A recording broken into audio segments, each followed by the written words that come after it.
이번 주도 돌아왔어요. 여러분의 목사님 이철이에요. 다들 한 주간 잘 지냈죠? 벌써 아침 저녁으로는 쌀쌀하죠. 이런 때일수록 환절기 건강 조심하길 바라요. 여러분 혹시 이 사람 알고 있나요?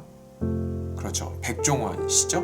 이 요식업계에서는 당연히 독보적인 존재이자 이 소유진 씨 남편으로 유명하신 분이죠.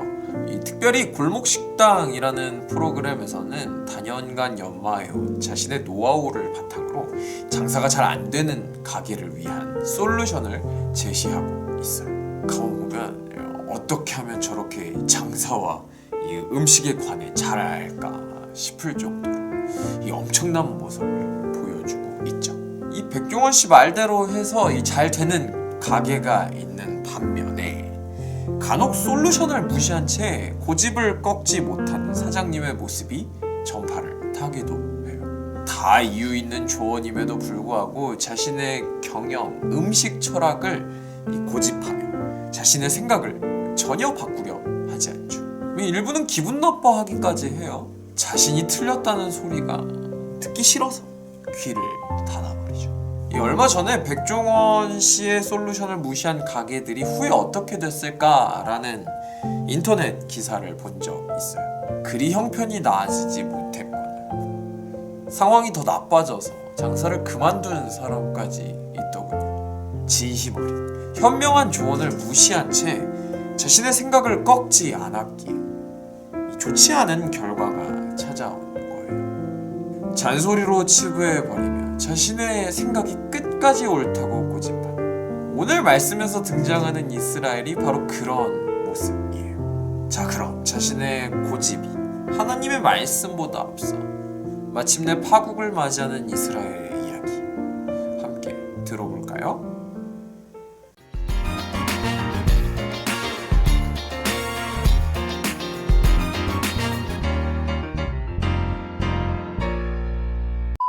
잠깐 성경의 순서와 관련한 설명을 하고 이야기 시작해야 할 것 같군요. 성경은 크게 두 부분으로 나뉜다고 말했죠. 신약과 구약. 일단 그 중에서 우리가 살펴보고 있는 부분은 구약이에요. 구약은 다시 네 부분으로 나뉘는데요. 창세기, 출애굽기, 레위기, 민수기, 신명기가 속한 율법, 여호수아, 사사기, 사무엘 상하, 열왕기 상하로 이루어진 전기 예언, 이사야, 예레미야, 에스겔을 위시한 12소 예언서, 곧 호세아부터 말라기까지의 책들로 구성된 후기, 그리고 앞서 언급한 책들을 제외한 나머지 성문서. 구약 성경은 이렇게 네 부분으로 분류할 수 있습니다. 우리가 이제까지 살펴본 이야기는 구약 성경의 두 부분, 율법서와 전기 예언서까지의 이야기였어요. 천지 창조와 선악과 사건부터 아브라함의 선택, 이스라엘의 출애굽, 가나안 땅 정착 초기, 이스라엘 왕정 수립과 이스라엘 세태기까지의 줄거리를 살폈어요.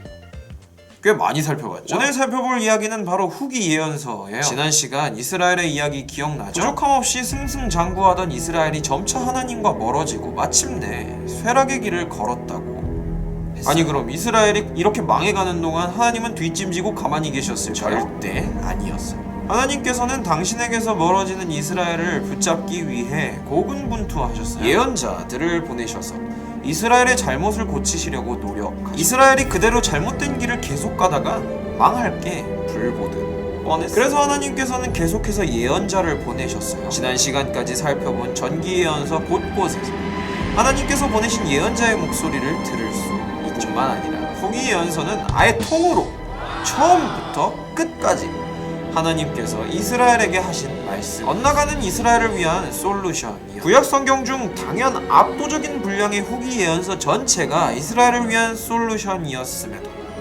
이스라엘은 듣지 않았어요. 예언자들의 목소리를 잔소리로 여기고 깝게 듣고 기분 나빠하고 고집을 부렸죠.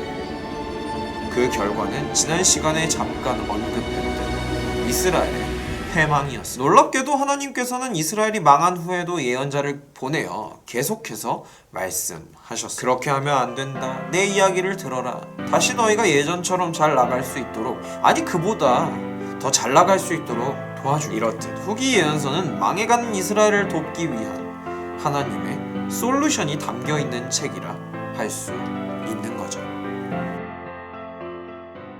살다 보면 자신이 틀렸음을 인정하는 게 퍽 어려운 일이라는 사실을 깨닫게 돼요. 자신이 잘못된 길을 가고 있음을 타인이 지적하고 실은 스스로도 알고 있으면서도 자신이 틀렸다고 인정하기보다는 핑계를 대죠. 자기 합리화하기 시작해요. 이 앞서 언급한 백종원의 골목 식당에서 백종원 씨의 말을 듣지 않은 사장님들의 공통적인 특징이 바로 이러한 자기 합리화였어요. 이 어떤 문제점이든 그렇게 될 수밖에 없었던 이유를 가져다 붙이며 스스로를 변호하는 거죠. 그래요. 자신의 잘못을 진심으로 뉘우치는 것보다 자신을 변호하는 게 더 쉽고 마음도 더 편해요. 마치 앞서 언급한 골목 식당의 사장님들이 그러하듯 오늘 말씀에서 살펴본 이스라엘의 모습이 그러하듯 요즘 신앙인들도 마찬가지죠. 본디 기독교 신앙은 예수를 닮아감에 있음을 알면서도 닮아가려 하지 않아요. 그냥 저냥 교회만 다니면서 살아요. 그리고는 누군가 넌 왜 예수 믿고 교회 다니고 성경 읽으면서도 왜 예수님을 닮아가려고 하지는 않니? 라고 물으면 발끈하면서 온갖 성경 말씀을 들이대요. 아니면 설교 시간에 주어들은 이 몇 가지 교리 이야기를 하죠. 가장 대표적인 핑계가 바로 은혜. 하나님은 사랑이시라는 말씀. 그래서 내가 잘못해도 하나님께서는 용서해 주실 거라는 그 말씀. 찬양 가사처럼 내 모습 이대로 사랑하시네 하며 잘못을 인정하기보단 자기 연민과 자기 합리화로 스스로를 방어해요. 내가 얼마나 힘든 삶을 살아왔는지 네가 아냐? 막 이러면서요. 그 결과가 오늘날의 개독교예요. 사회에 무리를 일으키고 민폐나 끼치면서 사랑은커녕 상식도 지키지 않으면서 자기네들만 하나님의 진정한 백성인 줄 착각하는 사람들, 그런 사람들을 바로 개독교인들이라 불러요. 여러분, 사랑받은 사람은요, 사랑받은 만큼 자신의 삶을 바꾸려고 노력해요. 은혜 입은 사람은요, 은혜에 감동하며 그 은혜를 주신 분께 자신의 삶을 바쳐요. 오해하지 마세요. 기브앤테이크라고 말하는 게 아니에요. 하나님께 받은 만큼 갚으라는 말이 아니라 적어도 양심이 있으면 하나님께 받은 사랑 나누며 살아야 하는 게 아니겠느냐, 그 말이에요.